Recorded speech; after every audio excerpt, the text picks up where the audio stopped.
Sabe, existe um movimento silencioso acontecendo agora mesmo que está redesenhando o mapa do poder econômico global. E não estamos falando de exércitos ou de fronteiras, mas de algo que mexe com o bolso de todo mundo: o dinheiro.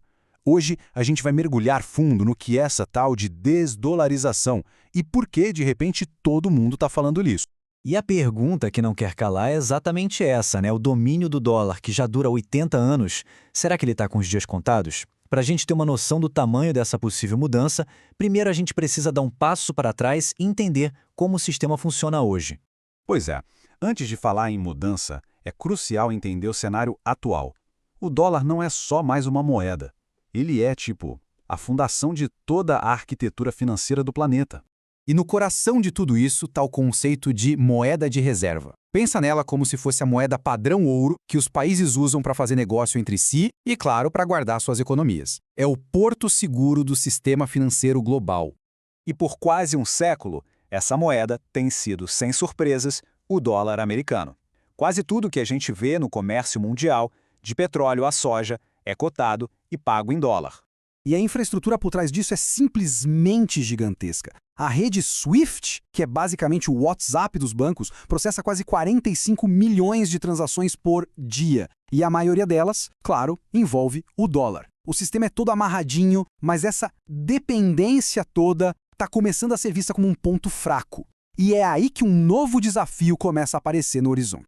Agora vamos falar do principal personagem dessa história de mudança, o bloco dos BRICS, que originalmente era Brasil, Rússia, Índia, China e África do Sul, mas que, olha, cresceu bastante. O que impressiona de verdade aqui são os números. Com os novos membros, o BRICS agora representa quase metade da população do mundo e uma fatia enorme da economia global. E isso, claro, dá a eles um peso gigantesco para começar a propor alternativas. Uma das ferramentas mais importantes para essa nova visão é o Novo Banco de Desenvolvimento, o NBD. Ele foi criado para ser uma alternativa àquelas instituições mais antigas, sabe? Como o Banco Mundial e o FMI.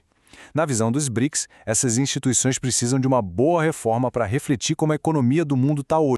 E os objetivos deles são bem claros e vão muito além da economia. As declarações oficiais do bloco falam em reformar a governança global, dar mais voz para os países emergentes, basicamente criar um sistema internacional que eles achem mais justo e representativo. Mas por que essa pressa toda para mudar justo agora? Acontece que vários eventos recentes botaram uma lenha danada nessa fogueira, acelerando a busca por alternativas ao dólar. Essa linha do tempo aqui mostra 3 gatilhos principais. Primeiro, as sanções contra a Rússia em 2022. Aquilo foi um baita sinal de alerta mostrando como depender do dólar pode virar um problema político. Segundo, já em 2024, um incentivo puramente econômico. Pela primeira vez em décadas, ficou mais barato pegar dinheiro emprestado em yuan chinês do que em dólar. E por último, a dívida americana, que não para de crescer e já gera dúvidas sobre a estabilidade do dólar no futuro. O resultado disso tudo é que se afastar do dólar deixou de ser só uma estratégia econômica.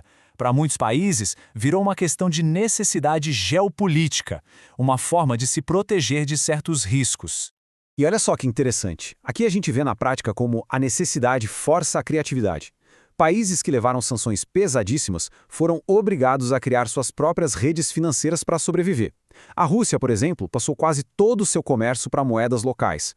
Outros, como Irã e Coreia do Norte, criaram métodos super complexos usando empresas de fachada, redes de câmbio. No fim, eles acabaram virando, sem querer, uma espécie de laboratório para as mesmas ferramentas que os BRICS agora estudam para diminuir a dependência do dólar. Ok, então vamos para as ferramentas concretas que estão sendo construídas. Porque isso não é só discurso, não.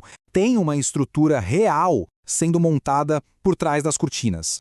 A primeira peça desse quebra-cabeça é uma alternativa ao SWIFT. A China desenvolveu o CIPS, um sistema de pagamentos próprio.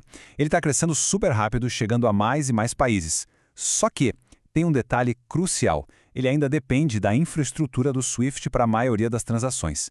Isso só mostra como é difícil construir um sistema 100% independente do zero. Outra ferramenta importantíssima é o Novo Banco de Desenvolvimento, incentivando o uso de moedas locais. Esse gráfico aqui, por exemplo, mostra emissões de títulos bem grandes em yuan chinês e em rand sul-africano em 2023. Ao emprestar e pegar emprestado na moeda dos próprios membros, o NBD simplesmente pula a etapa do dólar. E a construção não para por aí. várias outras peças estão sendo encaixadas. Acordos de swap, por exemplo, permitem que países negociem direto nas suas moedas. Sistemas como o BRICS Pay estão sendo pensados para o nosso dia a dia. E até rolam boatos sobre um instrumento de liquidação chamado D-Unit. Tudo isso com um único objetivo: criar um ecossistema financeiro que não precise do dólar para funcionar. Certo. Com tudo isso na mesa, para onde a gente está indo? Será que estamos na beira de uma revolução financeira total ou é algo mais gradual? Essa citação aqui resume perfeitamente o cenário mais provável. A mudança não é um interruptor de liga e desliga. Não é que o dólar vai sumir do dia para a noite. A ideia é que o papel dele vai diminuir aos poucos em algumas partes da economia mundial. É muito mais uma evolução do que uma revolução. E o motivo dessa evolução ser lenta está nesses pilares aqui. O dólar se apoia em forças estruturais gigantescas. A profundidade e a liquidez do mercado de capitais americano, por exemplo, não tem comparação. Além disso, existe uma confiança global no sistema jurídico dos Estados Unidos. E o mais importante de tudo, ainda não apareceu uma única alternativa que consiga, sozinha, fazer tudo o que o dólar faz. Então, a grande conclusão que a gente tira disso tudo é a seguinte: o mundo está caminhando para um cenário com mais opções na mesa. Os países vão ter mais alternativas para negociar, para pegar empréstimos, para guardar suas reservas. O dólar provavelmente vai continuar sendo o primeiro entre iguais, mas pelo visto não vai ser mais a única opção do cardápio. E isso nos deixa com uma pergunta para o futuro. Conforme esses novos sistemas, como o CIPS e as outras iniciativas do BRICS, ficam mais fortes, como é que eles vão interagir com a ordem atual? Será que eles vão coexistir numa boa? Vão competir por influência? Ou será que eles podem até bater de frente, causando uma fratura no sistema financeiro global? Bom, só o tempo vai